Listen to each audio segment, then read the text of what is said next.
செய்யூர் சட்டமன்றத்தினுடைய முன்னாள் உறுப்பினர் நம்முடைய பனையூர் பாபு அவர்களை,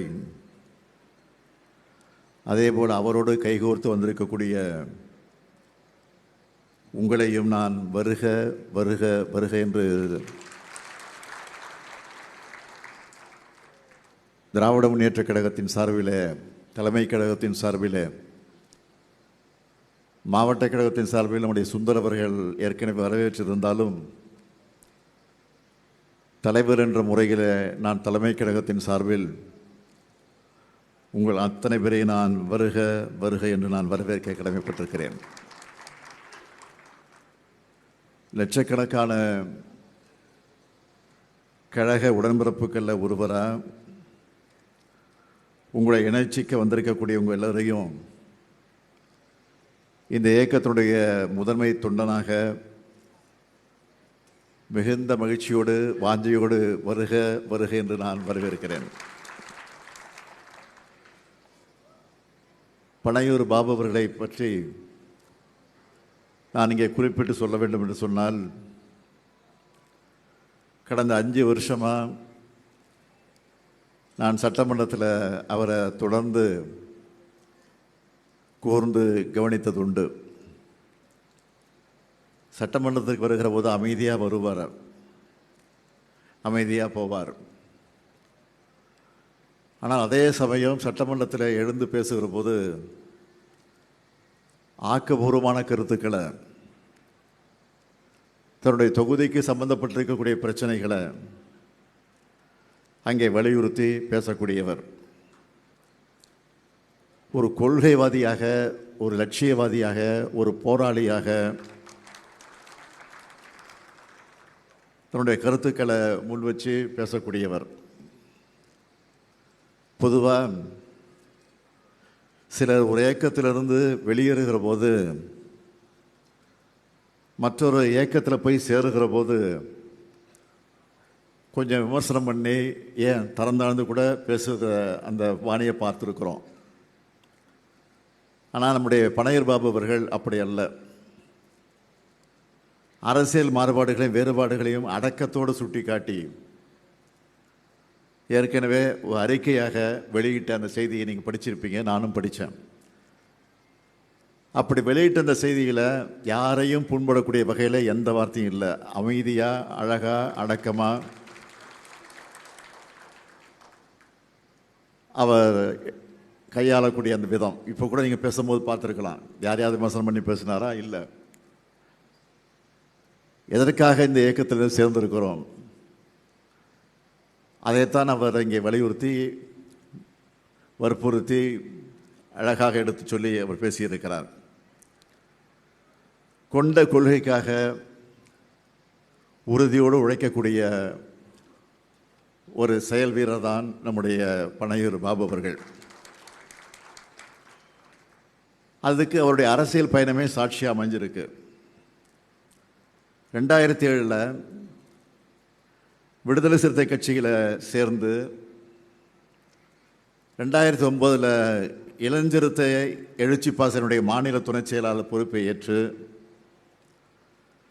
அந்த அமைப்புக்கு ஒரு ஊடக வலிமையை உருவாக்க வேண்டும் என்பதற்காக தொலைக்காட்சி ஒன்றையும் அவர் உருவாக்கியிருக்கிறார். அந்த ஊடக பிரிவினுடைய செயலாளராக, முதன்மை செயலாளராக இருந்து பணியாற்றியிருக்கிறார். அப்படிப்பட்ட அந்த உழைப்பாளர் தான் 2021ஆம் ஆண்டு செய்யூர் தொகுதியினுடைய சட்டமன்ற உறுப்பினராக அவர் உயர்ந்தார். அவரே சொன்னார், சட்டமன்றத்தில் நம்முடைய திராவிட மாடல் அரசின் சார்பில் செஞ்சிருக்கக்கூடிய சாதனைகளை எல்லாம் எடுத்து சொன்னார். சட்டமன்றத்தில் அதற்கான கேள்வி கணைகளை எல்லாம் தொடுத்தார், கோரிக்கைகள் எல்லாம் எடுத்து வைத்தார். தனக்காக அல்ல, தன்னுடைய தொகுதிக்காக, தன்னுடைய தொகுதியில் இருக்கக்கூடிய மக்களுக்காக அவர் அந்த பணியை ஆற்றியிருக்கிறார். அது மட்டுமல்ல, அவரே குறிப்பிட்டார், ஒட்டுமொத்தமாக ஆதிதிராவிட மக்களுடைய நலனுக்காக கோரிக்கைகளெல்லாம் அங்கே வச்சோம். என்னுடைய சார்பில் மட்டுமல்ல, என்னுடைய இயக்கத்தின் சார்பில் கூட நாங்கள் கோரிக்கையில் வச்சோம். அதையெல்லாம் அவர் ஏற்றுக்கொண்டு அதை நிறைவேற்றி தந்திருக்கிறார் என்பதை பட்டியலிட்டு அவரை குறிப்பிட்டு சொன்னார்.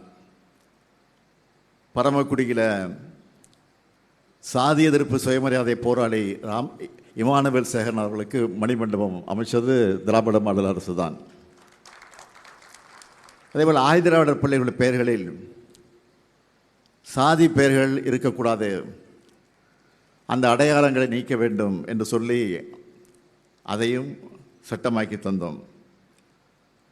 அதேபோல் தாத்தா ரெட்டமலை சீனிவாசனுக்கு மணிமண்டபம் அதுவும் அமைச்சு தந்தோம். அதேபோல் அருமை பெரியவர் பெருந்தலைவர் இளைய பெருமாள் அவர்களுக்கு சிதம்பரத்தில் 100ஆண்டு நினைவு அரங்கத்தை அமைச்சு கொடுத்தோம். இங்கே நந்தனத்தில் இங்கே பார்த்துக்கிட்டு இருக்கீங்க MC ராஜா மாணவர் விடுதி, அது எப்படி இருந்துச்சு ஒரு காலத்தில், அது இப்போது அண்ணா சாலையில் வருகிற போது MC ராஜா மாணவர் விடுதி என்ற அந்த கட்டிடத்தை பார்க்கிற போது நமக்கே பெருமிப்பாக இருக்கிறது. அதையும் புதுப்பித்து உருவாக்கி தந்திருக்கிறோம். குறிப்பாக நம்ம பனையர் பாபா அவர்களுடைய செய்யூர் தொகுதிக்கு செய்யப்பட்ட திட்டங்களை பற்றி அவரே சொன்னார். இருந்தாலும் நானும் அதை வழிமொழியை கடமைப்பட்டிருக்கிறேன். செய்யூரில் அரசு கலை மற்றும் அறிவியல் கல்லூரி, புதிய சிப்காட் தொழிற்சாலை, அரசு மருத்துவமனை, 28 நேரடி நெல் கொள்முதல் நிலையங்கள், மீன மக்களுடைய வாழ்வாதாரத்தை பாதுகாக்க வலைப்பின்னல் கூடங்கள், கடல் சீற்றத்தால் ஏற்படக்கூடிய கடல் அரிப்பு தடுத்து குடியிருப்புகளை பாதுகாக்க கடலோரங்களை கருங்கல் கொட்டக்கூடிய தடுப்பு சுவர்கள், 10,000 பேருக்கு இலவச வீட்டுமனை பட்டாக்கள், இப்படி பல்வேறு சாதனைகள் செய்யப்பட்டிருக்கிறது என்று சொன்னால் நாங்கள் செஞ்சோன்னா அதுக்கு காரணமாக இருந்தது உங்களுடைய பனையூர் சட்டமன்ற உறுப்பினராக இருந்த பாபு அவர்கள் தான் காரணமாக இருந்திருக்கிறார். இப்படிப்பட்ட ஆற்றலுக்கு சொந்தக்காரர் மட்டுமல்ல, தந்தை பெரியாரும் அண்ணல் அம்பேத்கரும் நமக்கு வகுத்து தந்திருக்கக்கூடிய கொள்கைகளை என்றென்றும் தன்னுடைய வாழும் நிலையான ஆயுதங்கள்னு அறிக்கை வெளியிட்ட ஒரு கொள்கைவாதி தான் இங்கே வந்திருக்கக்கூடிய இந்த இயக்கத்தில் இன்றைக்கு தன்னை இணைத்துக் கொண்டிருக்கக்கூடிய நம்முடைய பனையூர் பாபு அவர்கள். அவர் இன்றைக்கு திராவிட முன்னேற்ற கழகத்தை வந்து சேர்ந்திருப்பது உங்களுக்கு எப்படியெல்லாம் நீங்கள் மகிழ்ச்சியோடு அறிஞ்சிட்டு இருக்கீங்களோ அவர் எப்படி மகிழ்ச்சியோடு வந்திருக்காரோ அதை விட பன்மடங்கு மகிழ்ச்சியை நாங்கள் அடைந்து கொண்டிருக்கும் போது இந்த நேரத்தில் நான் தெரிவித்துக் கொள்ள விரும்புகிறேன். புரட்சியாளர் அம்பேத்கர், தந்தை பெரியார், மாமேதை காரல் மார்க்ஸ் ஆகியோர் காட்டிய வழியில் ஒடுக்கப்பட்ட மக்களுடைய நலனுக்காக என்னுடைய பயணம் தொடர்ந்து கொண்டே இருக்குன்னு நம்முடைய பனையூர் பாபு அவர்கள் குறிப்பிட்டு காட்டியிருக்கிறார்கள் தன்னுடைய அறிக்கையில். அந்த பயணத்தை தொடர ஒரு சரியான இயக்கமாக இருப்பது தான் திராவிட முன்னேற்ற கழகத்தை உணர்ந்து இங்கே வந்து அவர் இணைந்திருக்கிறார். அவரையும் அவரோடு வந்திருக்கக்கூடிய உங்கள் எல்லாரையும் இந்த இயக்கத்தினுடைய தலைவனாக மட்டுமல்ல, இந்த இயக்கத்தினுடைய தலைமை தொண்டனாக அவரை வருக வருக வருக என்று வரவேற்கிறேன். திமுக பொறுத்த வரைக்கும் எதிர்க்கட்சியாக இருக்கும்போது தான் வேலை அதிகமாக இருக்கும்.